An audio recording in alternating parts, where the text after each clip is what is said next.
Allez, les 6h14, notre grand format consacré au diabète. C'est la journée mondiale de sensibilisation demain. C'est pour ça qu'on vous en parle.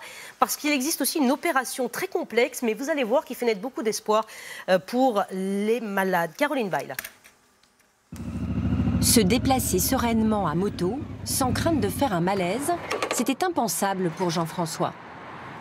Très bien cette nouvelle moto. Oui, ça a été l'essai. Ça a été nickel. Après 30 ans de diabète et des risques de coma quotidiens malgré des injections d'insuline, sa vie a basculé il y a un peu plus de 5 ans. Depuis le 8 mars 2014, date qui est bien mémorisée maintenant, je ne me suis fait aucune piqûre, aucune injection. Je n'ai refait aucune hypoglycémie. La greffe qui a transformé sa vie, celle de cellules du pancréas, bien visibles dans ce tuyau de transfusion.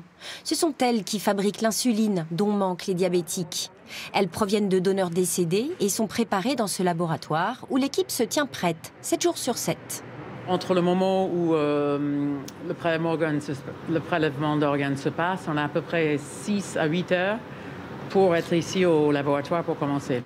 Un travail d'équipe récompensé par des résultats durables pour les patients, même après plusieurs années.